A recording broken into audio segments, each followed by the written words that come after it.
E a pronta resposta, que aí já sai do preventivo, já é após o sinistro, após o roubo, que é dar todo um atendimento rápido para tentar recuperar uma parte da carga, ou a totalidade da carga, com contatos com polícia, com prestadores. A escolta terceirizada. Mas a Buoni, normalmente, ela que faz essa solicitação, porque quando a seguradora exige escolta, ela exige uma escolta que seja regularizada, que esteja registro na Polícia Federal, tem uma exigência grande. E você, na hora que vai contratar uma escolta, você pergunta ao cara, agora eu tenho, mas você não faz uma avaliação disso sempre. E a gente, o que a gente faz? A gente cota 3 ou 4, passa para o cliente. Nosso ganho nisso aí, inclusive, é 5% só, que é praticamente pagar os custos. Não é meu negócio, escolta. A gente cobra para manter o meu pessoal ali, que é quem faz essa cotação e passa o preço. Mas eu garanto a você que aquele cara está certificado, está todo regularizado. E não abro para uma concorrente estar fazendo, né? Vai fazer o gerenciamento comigo e a escolta, um outro concorrente que tenha os dois serviços faça.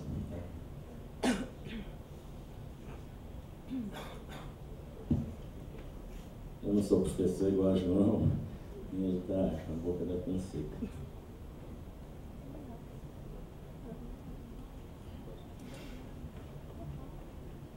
Normalmente, as apólices de seguro, como eu falei no início, ela tem uma cláusula que diz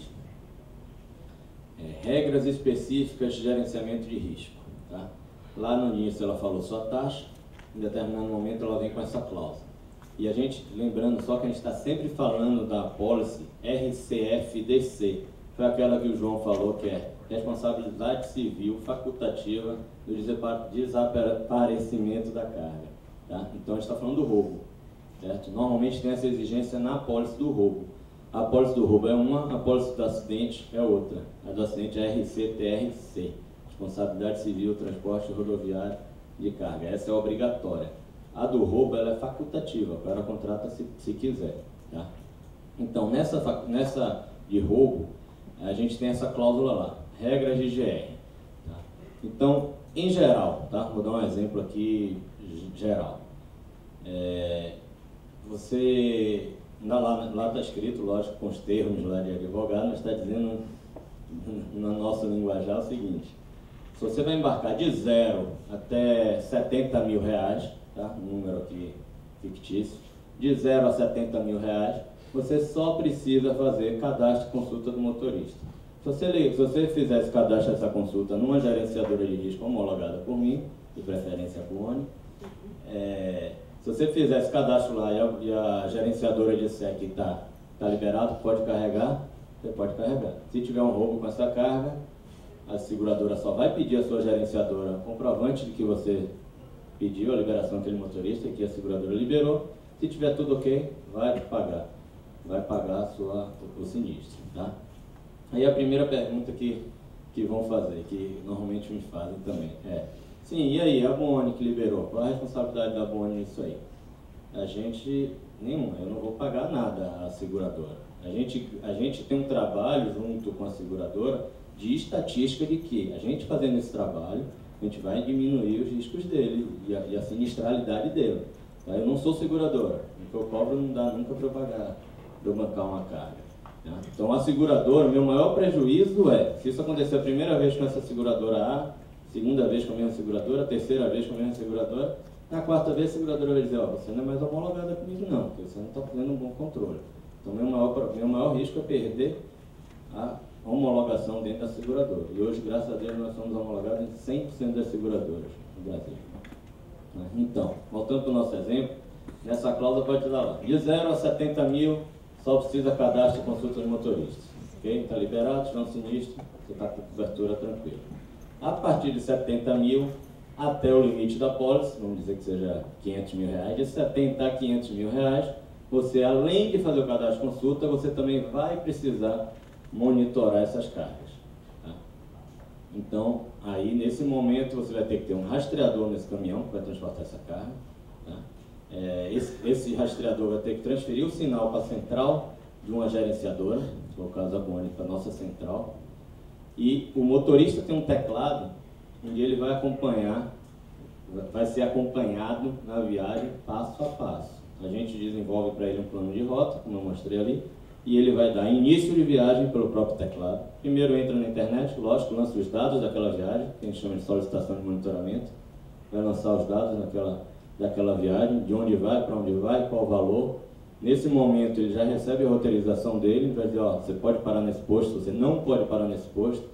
Então, toda uma orientação, a gente traça a rota dele e diz a ele, você está apto para começar a viagem, na hora que você quiser. Ele aí com o teclado dele, o equipamento dele, ele fala, início de viagem. O meu operador diz, ok, boa viagem, por teclado, tá? Só como se fosse uma mensagem de texto, certo? Só com um tecladozinho desse tamanho.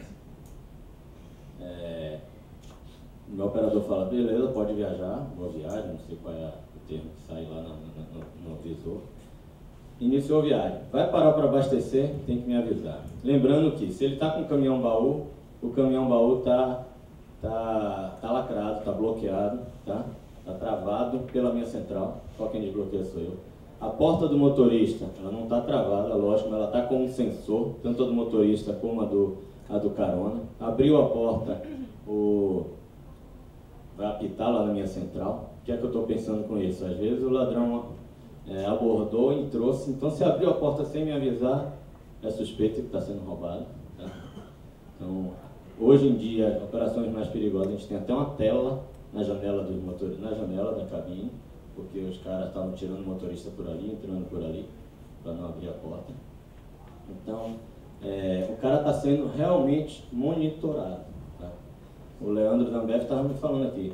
Só em você dizer que ele está sendo monitorado lá pelo minha sistema lá de tracking dele aí que ele falou, eu já subiu a minha produtividade. Só em dizer ao cara que ele está monitorado. Às vezes o cara nem está, em vez que está. Se você disser que tem um rastreador ali dentro, já muda. A cabeça do cara já estão monitorando. Ainda mais ele sabendo mesmo. Porque ele vai dormir. Aí ele tem que me avisar que vai fazer pernoite. Eu vou travar o baú, vou travar o caminhão, vou deixar o caminhão bloqueado. Se alguém tentar ligar aquele caminhão, vai apitar sirene. Tem sirene que diz, esse caminhão está sendo roubado. Tem sirene que está só apitando e pisca alerta do caminhão. Quem está ali no posto, todo mundo já está acostumado, já sabe que aquele caminhão está sendo roubado. Tá? Então, esse é o monitoramento que a gente teria que fazer a partir dos 70 mil até o limite da pólice. Passou do limite da pólice, normalmente a seguradora pede para que se faça uma consulta específica por embarque acima daquele limite. Foi o que o João também deu um exemplo. Eu não vou fazer um limite de 1 milhão se o cara, uma vez por ano, uma vez a cada 2 anos, ele vai fazer um embarque de 700 mil pelo histórico dele. Então, eu vou fazer uma pólice de 500 mil, que aí ganha uma taxa melhor, visto que a seguradora diminui. E quando for fazer esse embarque maior, a gente consulta a seguradora. E, em geral, quando esse limite é muito alto, a seguradora fala, tudo bem, mas eu vou querer escolta. E aí entra a escolta, além de monitorar, entra escolta e exigências assim que vocês não imaginam se a gente for para o extremo. Até escolta de helicóptero, uma operação lá em São Paulo, a gente é acostumado a fazer lá de uma operação de celular.